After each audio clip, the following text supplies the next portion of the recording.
Good morning students. Previous class में अपन ने fertilisation की मैकेनिज्म को स्टार्ट किया था, जिसमें अपन ने कुछ उसकी स्टेप्स में अपन मैकेनिज्म की स्टडी कर रहे थे। तो उसकी कुछ स्टेप्स जैसे कि स्पर्म का ओवम तक पहुंचना फर्स्ट स्टेप, फिर गैमीट्स का संपर्क एवं निषेचन क्षमता सेकंड स्टेप थी। थर्ड स्टेप में एक्रोसोम क्रिया एवं विभेदन या भेदन। फोर्थ स्टेप जिसकी अपन ने थोड़ी बहुत चर्चा कर ली थी, एक्टिवेशन ऑफ ओवम। तो अपन ने ये जान लिया था कि एक अंडाणु का सक्रियण कैसे होता है, अर्थात स्पर्म जैसे ही ओवम में एंटर करेगा या उसकी प्लाज्मा मेम्ब्रेन से संपर्क करेगा तो ये दोनों मेम्ब्रेन्स आपस में मिलकर एक सहमोजेक मेम्ब्रेन का निर्माण कर रही थी, अर्थात जाइगोट सेल की मेम्ब्रेन का निर्माण कर रही थी। क्लियर था यहां तक?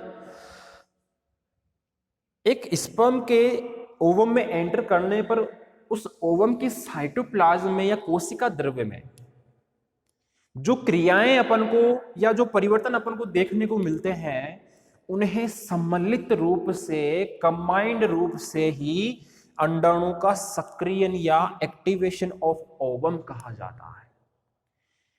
यानी कि ये स्पर्म जैसे ही इस ओवम के अंदर प्रवेश करेगा तो ओवम में अपन को विशेष प्रकार के परिवर्तन देखने को मिलते हैं, स्पेशल टाइप के चेंजेस देखने को मिलते हैं। उन चेंजेस को कंबाइंड रूप से या सम्मिलित रूप से ही अंडाणु का सक्रियण या एक्टिवेशन ऑफ ओवम कहा जाता है। अब बोलोगे सर आप ऐसे कौन कौन से परिवर्तन हो रहे हैं बताइए। तो ऐसे परिवर्तन को अपन कुछ भागों में विभाजित कर रहे हैं और उनको अपन ध्यान से समझने की कोशिश करेंगे। कितना समझ में आ गया होगा फोर्थ स्टेप में?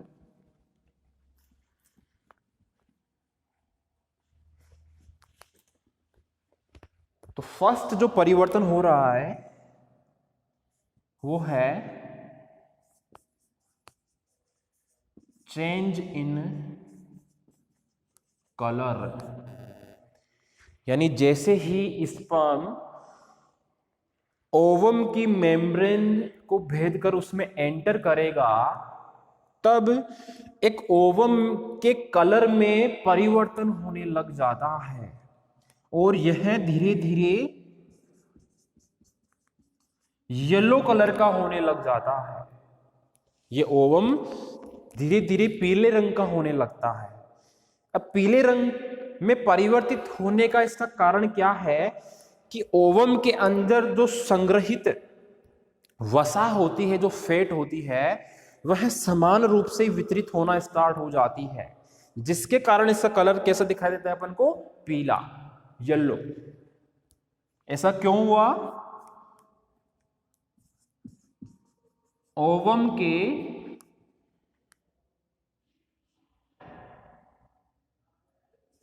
फैट का समान रूप से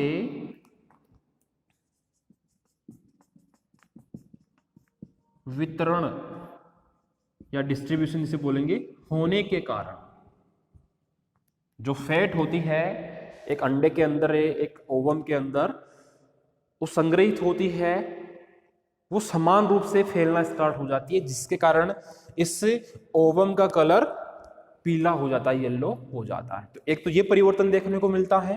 दूसरा,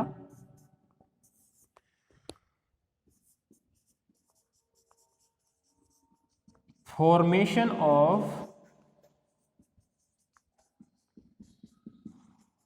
fertilisation cone. Formation of fertilisation cone, इसका मतलब क्या हुआ? निषेचन शंकु। निषेचन शंकु का निर्माण। फॉर्मेशन मीन्स निर्माण, यानी कि निषेचन शंकु का निर्माण, फॉर्मेशन ऑफ फर्टिलाइजेशन कोन।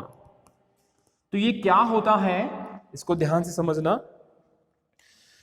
जैसे ही स्पर्म जो है ओवम की मेम्ब्रेन से संपर्क करता है, प्लाज्मा मेम्ब्रेन से, उसी टाइम जिस स्थान पर ये स्पर्म ओवम की मेम्ब्रेन को छूता है वहां का ओवम का जो साइटोप्लाज्म का भाग होता है, जो कोशिका द्रव्य का जो भाग होता है, वह फूल कर एक कोन लायक या शंकुनुमा संरचना बना लेता है, उसे ही या उस संरचना को ही फर्टिलाइजेशन कोन या निषेचन शंकु के नाम से जाना जाता है। कैसे? जैसे ये ओवम था,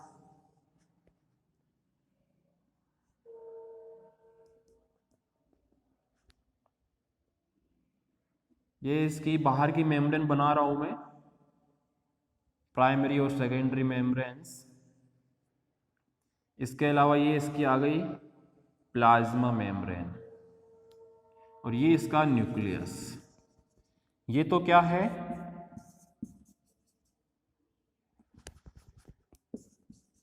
ओवम। ये इसका मैं बोल देता हूं प्राइमरी और सेकेंडरी मेम्ब्रेन्स। प्राइमरी और सेकेंडरी मेम्ब्रेन्स। ये अंदर वाली हो गई प्लाज्मा मेम्ब्रेन। ये इधर से आ रहे हैं स्पर्म। तो स्पर्म ने इस फर्टिलाइजिंग वाले भाग से यहां पे इसमें एंटर कर लिया है। यह है स्पर्म, ये इसका है न्यूक्लियस, यह है इसका प्रोक्सिमल सेंट्रियोल, ये था इसका एक्रोसोम। समझ में आ रहा है? तो जैसे ही स्पर्म का हेड वाला भाग या स्पर्म की जो प्लाज्मा मेम्ब्रेन है वो इसकी ओवम की प्लाज्मा मेम्ब्रेन से संपर्क करेगी, तो यहाँ पे एक शंकुनुमा या ये मेम्ब्रेन फूल कर एक उभारनुमा संरचना बनाती है, ऐसे ऐसे। इसे ही कहते हैं फर्टिलाइजेशन कोण या निषेचन शंकु।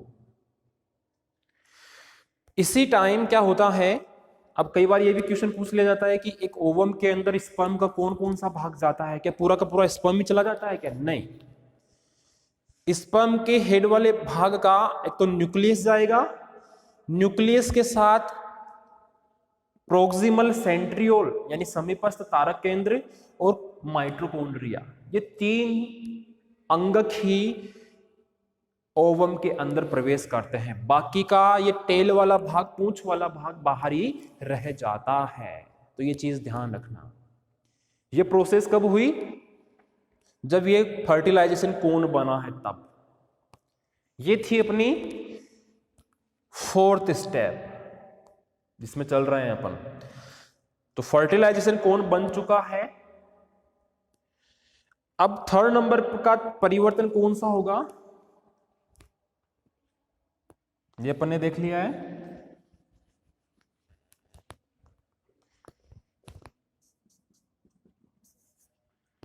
एक्टिवेशन ऑफ ओवम में जो परिवर्तन हो रहे हैं उनको सम्मिलित रूप से अपन अंडाणु का सक्रियण या एक्टिवेशन ऑफ ओवम बोल रहे हैं, जिसमें फर्स्ट परिवर्तन तो इसके कलर में हुआ है, सेकंड परिवर्तन या चेंज इसके हुआ है फर्टिलाइजेशन कोन के निर्माण के रूप में, थर्ड जो होगा वो होगा cortical reactions.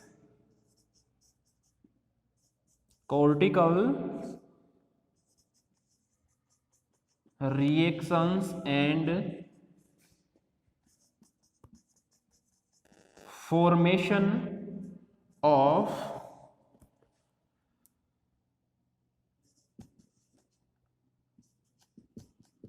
fertilization membrane।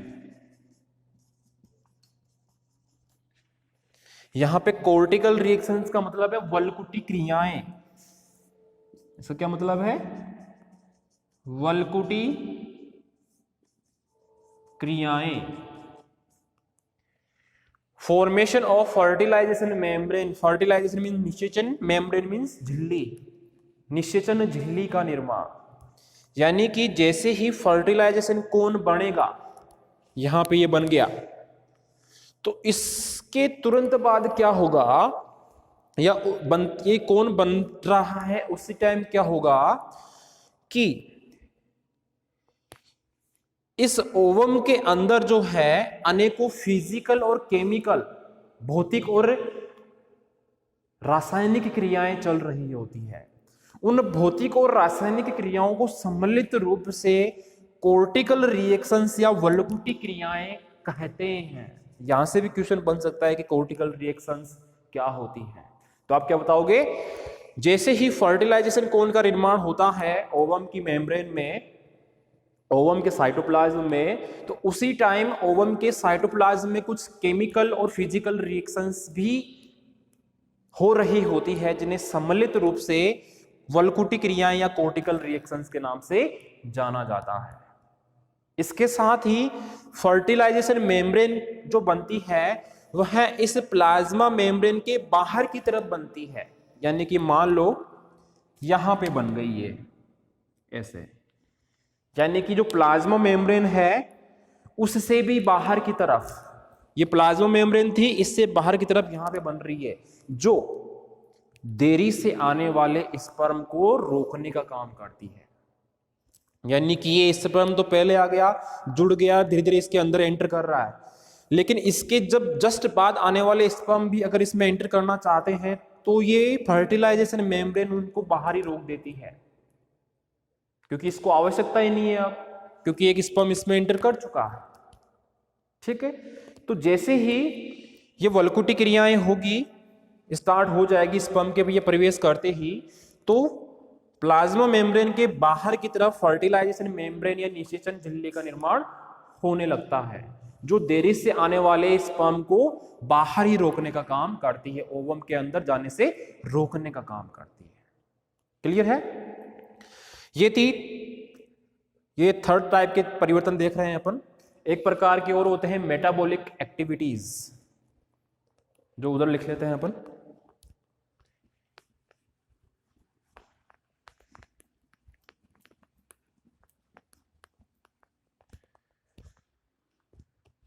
Fourth है मेटाबॉलिक एक्टिविटीज।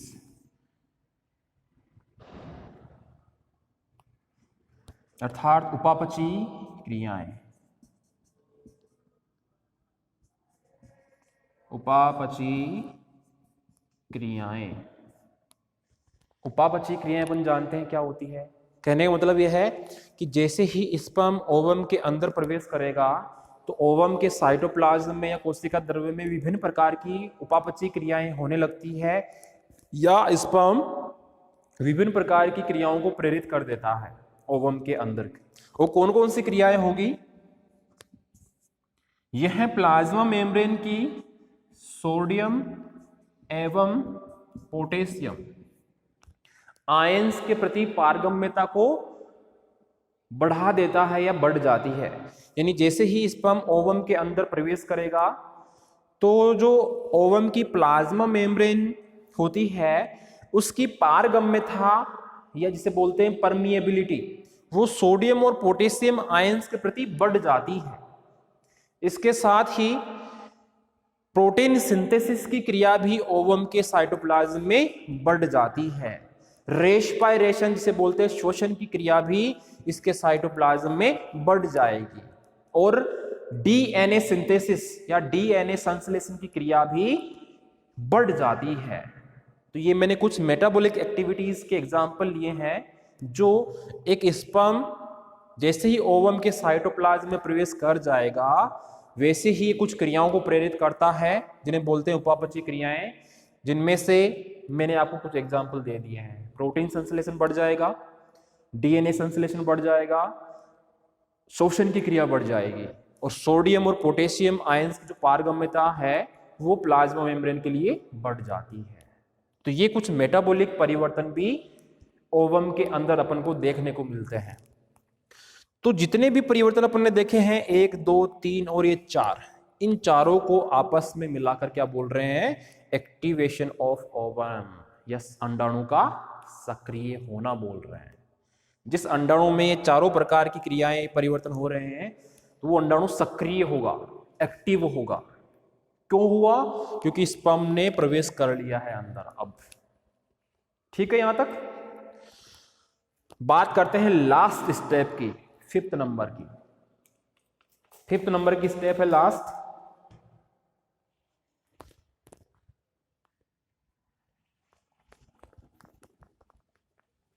तो इनसे कहीं से भी आपको क्वेश्चन पूछ सकता है अगला, तो ध्यान से पढ़ना, समझ में नहीं आए तो पूछ लेना।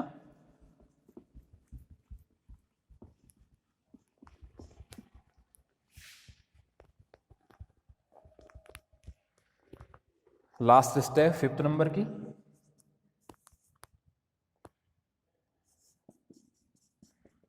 फ्यूजन इन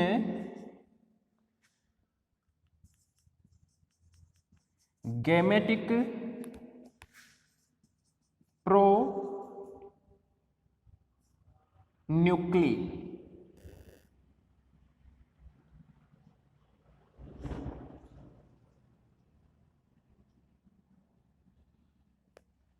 फ्यूजन का मतलब है यहां पे संलयन से। गैमेट्स कौन कौन से, स्पर्म और ओवम।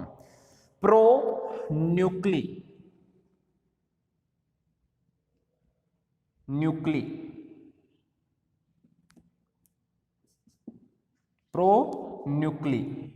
यहां पे प्रो न्यूक्ली का मतलब है प्राक केंद्रक से।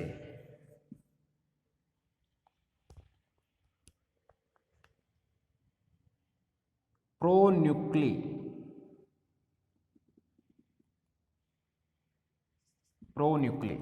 प्राक केंद्रक। अब ध्यान देना, लास्ट स्टेप जो है, जो ये बोल रही है कि संलयन हो रहा है, फ्यूजन हो रहा है मेल और फीमेल जो गैमेट्स है, स्पर्म और ओवम के प्राक केंद्रों के मध्य, प्रो न्यूक्ली के मध्य। तो सबसे महत्वपूर्ण क्रिया है, ध्यान से समझना। अब तक अपन ने ये जान लिया है फोर्थ स्टेप तक कि स्पर्म का एक तो न्यूक्लियस, प्रोक्सिमल सेंट्रियोल और माइटोकॉन्ड्रिया ही ओवम के अंदर प्रवेश करते हैं, बाकी का भाग बाहर ही रह जाता है। ठीक है, तो आगे का डायग्राम कैसे बनेगा, वैसे तो डायग्राम इसका बहुत लंबा चौड़ा है, जो यहाँ पे अभी अपन नहीं बना सकते हैं, बस समझाने के लिए आउटलाइन डायग्राम बना रहा हूं मैं। जैसे ये है ओवम, ठीक है, इसमें ये एंटर किया है स्पर्म ने, इधर बना रहा हूं मैं,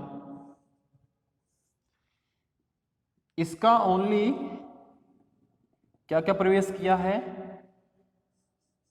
एक तो न्यूक्लियस, ये तो ओवम का पहले से था, एक तो न्यूक्लियस, एक प्रोक्सिमल सेंट्रियोल और माइटोकॉन्ड्रिया, ये माइटोकॉन्ड्रिया।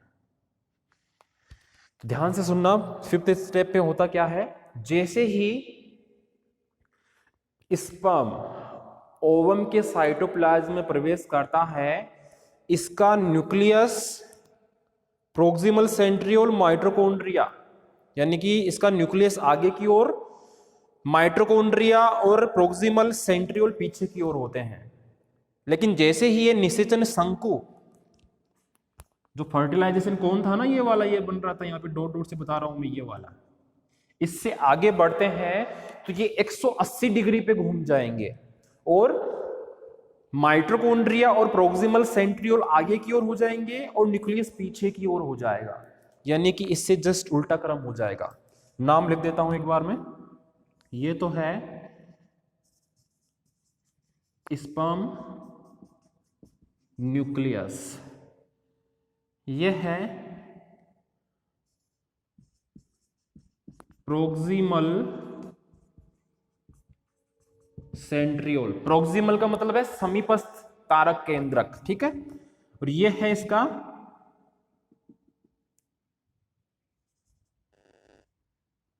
ये है माइटोकॉन्ड्रिया,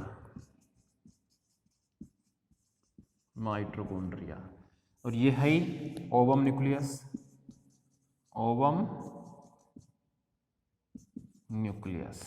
क्लियर है। लेकिन मैं कह रहा हूं कि जैसे ही यह स्पर्म की न्यूक्लियस, माइटोकॉन्ड्रिया और प्रोक्सिमल सेंट्रियोल इस फर्टिलाइजेशन कोन, यही तो था फर्टिलाइजेशन कोन, इससे आगे की ओर निकलेंगे तो यह 180 डिग्री पे घूम जाएंगे।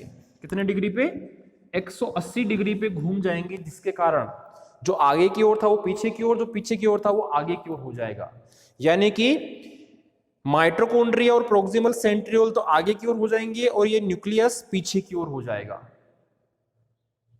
ठीक है, इसके साथ ही साथ ये न्यूक्लियस फूलकर इंटरफेज अवस्था में आ जाता है, जिसे अपन बोलेंगे प्राक केंद्रक या प्रो न्यूक्ली।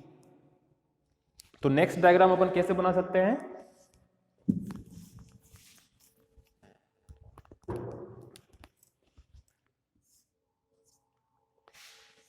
ये ओवम,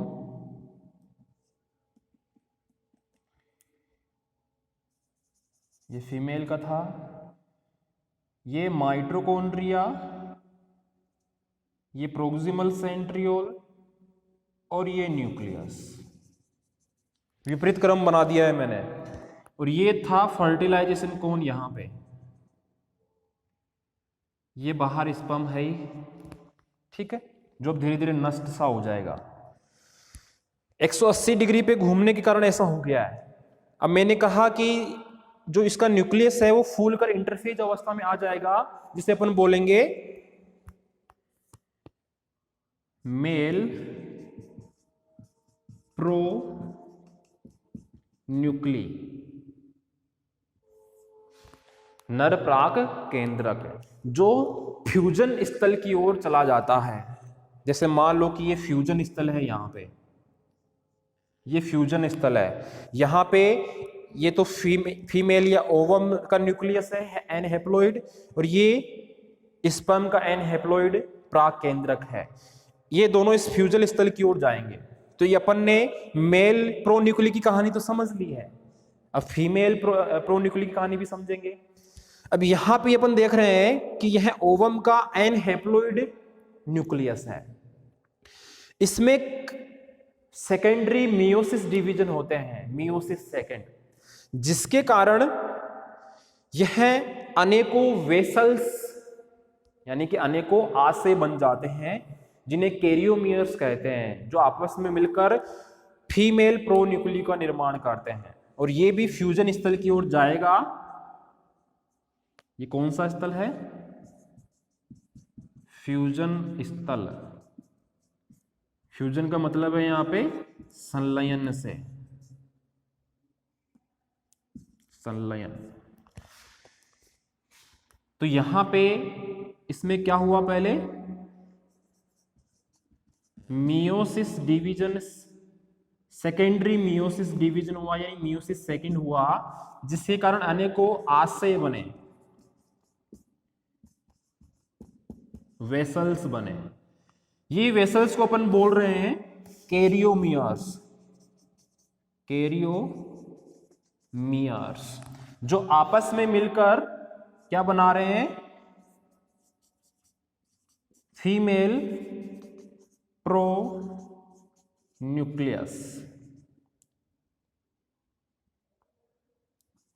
प्रो न्यूक्लियस। तो ये चीज ध्यान रखनी है आपको कि इस ओवम के अंदर ये जो एन हेप्लॉइड न्यूक्लियस था, इसमें सेकेंडरी मियोसिस डिवीजन हुआ, यानी मियोसिस सेकेंड हुआ, जिसके कारण अनेकों आशय या वेसिकल्स बने।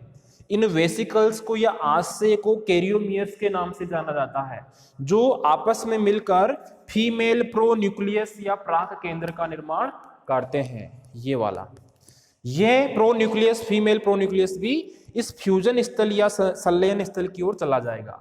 तो यहां पर इस तरफ से तो आ रहा है मेल प्रो न्यूक्लियस, इस तरफ से आ रहा है फीमेल प्रो न्यूक्लियस। तो अपन ने फर्टिलाइजेशन के स्टार्टिंग में ही इसके दो महत्वपूर्ण कार्य पढ़े थे। उनमें से एक था उभय मिश्रण, जिसे अपन बोल रहे थे एम्फीमिक्सस। याद आ रहा है थोड़ा? एम्फीमिक्सस, एम्फीमिक्सस, जिसे अपन बोल रहे थे उभय मिश्रण, उभय मिश्रण। इसमें क्या हो रहा था कि मेल और फीमेल के हैप्लॉइड न्यूक्लियस आपस में संलयित हो रहे थे और एक डिप्लॉइड जायगोट का निर्माण कर रहे थे। उसे ही एम्फीमिक्सिस या उभय मिश्रण बोल रहे थे। तो यहां पर भी इस संलयन स्थल या फ्यूजन स्थल पर इस तरफ से तो फीमेल प्रोन्यूक्लियस आएगा, इधर से मेल प्रोन्यूक्लियस आएगा, इन दोनों का संलयन होगा तो एक डिप्लॉइड जाइगोट बनेगा, उसे ही उभय मिश्रण या एम्फीमिक्सिस कहते हैं। तो यहां पे ये फर्टिलाइजेशन की क्रिया कंप्लीट हो जाती है। फर्टिलाइजेशन की क्रिया कंप्लीट होने का मतलब है कि एन हैप्लॉइड गैमेट्स आपस में मिलकर डिप्लॉइड जाइगोट सेल का निर्माण कर लेते हैं। क्लियर है? तो इस तरह से ये फर्टिलाइजेशन की क्रिया जो है 5 स्टेपों में अपन ने आसानी से समझ ली है।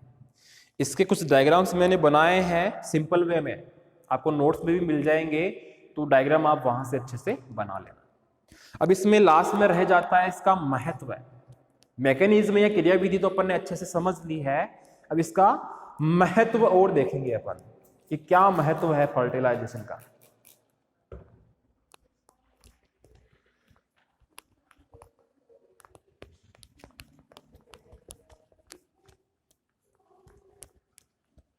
तो ध्यान देना, जैसे ही फर्टिलाइजेशन की रिएक्शन कंप्लीट होती है, अपन को पता है कि जाइगोट सेल का निर्माण होता है जो डिप्लॉइड होती है, डिप्लॉइड ही होती है।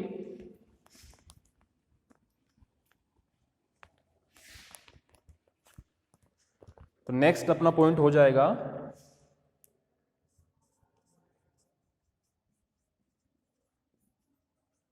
Importance of fertilisation. फर्स्ट, इसमें अपन ये क्रिया जो होती है फर्टिलाइजेशन की, इसको अपन ने अच्छे से समझा है, तो अपन ये बता सकते हैं कि इसके परिणाम स्वरूप या इसके फल स्वरूप पेरेंट्स के जो क्रोमोसोम्स होते हैं, जो गुणसूत्र होते हैं, उनका आपस में संयोजन होता है।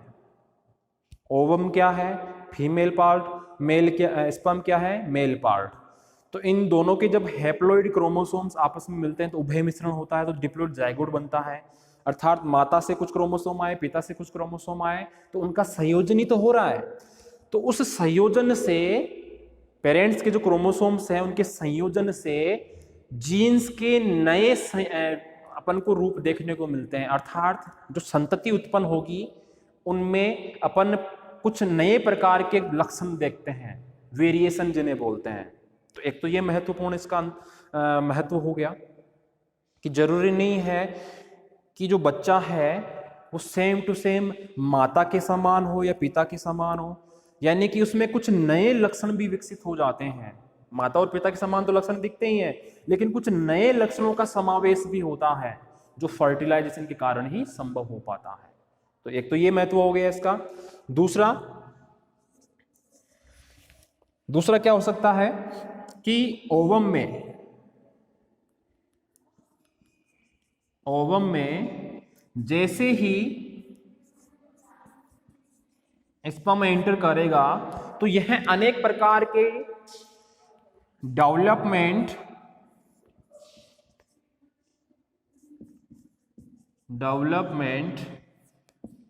प्लस क्लीवेज, जिसे अपन बोलते हैं विदलन, को स्टार्ट कर देता है। फर्टिलाइजेशन की क्रिया जैसे ही होगी, यानी कि स्पर्म जैसे ही ओवम में एंटर करेगा तो क्या होगा? ओवम का विकास प्रारंभ हो जाएगा, डेवलपमेंट प्रारंभ हो जाएगा, अर्थात उसमें विदलन की क्रियाएं स्टार्ट हो जाएंगी। यह भी महत्व है इसका। तीसरा यह बता सकते हैं अपन कि एन हैप्लॉइड गैमीट्स आपस में मिलकर 2n यानी कि डिप्लॉइड जाइगोट सेल का निर्माण करते हैं। जाइगोट सेल का निर्माण करते हैं। तो ये अपन ने कुछ इसके कुछ महत्व जाना है फर्टिलाइजेशन की क्रिया का, जिसमें अपन ये देख रहे हैं, ये जान रहे हैं कि स्पर्म और जो ओवम जो एन हैप्लॉइड गैमीट्स होते हैं, युग्मक होते हैं, वो इस क्रिया में आपस में मिलकर एक डिप्लॉइड, जिसे 2n बोल के नाम से जानते हैं अपन, 2n या डिप्लॉइड या द्विगुणित जायगोट या युग्मनज कोशिका का निर्माण कर लेते हैं। तो इस तरह से आज अपना फर्टिलाइजेशन का जो टॉपिक अपन ने स्टार्ट किया था वो कंप्लीट है। आपके मेन एग्जाम में बड़ा क्वेश्चन पूछा जा सकता है कि फर्टिलाइजेशन किसे कहते हैं, इसकी क्रियाविधि को विस्तार पूर्वक समझाइए और इसका महत्व भी बताइए। तो 6 नंबर का क्वेश्चन बन सकता है। और छोटे क्वेश्चन तो मैंने बता ही दिए कि यहाँ पे कहाँ कहाँ से पूछ सकता है अगला, फर्टिलाइजिंग, एंटी फर्टिलाइजिंग, या आपको छोटे नंबर का क्वेश्चन भी पूछ लिया, जैसे 3 नंबर का क्वेश्चन पूछ लिया कि अंडाणु का सक्रियण क्या है। तो जो मैंने आपको 4-5 उसमें परिवर्तन बताए हैं, बस आपको वही बताने होते हैं, फिर वहां पे पूरा लिखना नहीं होता उसमें। तो इस तरह से आज अपना ये फर्टिलाइजेशन का टॉपिक भी कंप्लीट है। नेक्स्ट क्लास में अपन अगला टॉपिक स्टार्ट करेंगे, पार्थेनोजेनेसिस, जिसे बोलते हैं अनिषेक जनन। तो आज के लिए इस क्लास में इतना ही, धन्यवाद।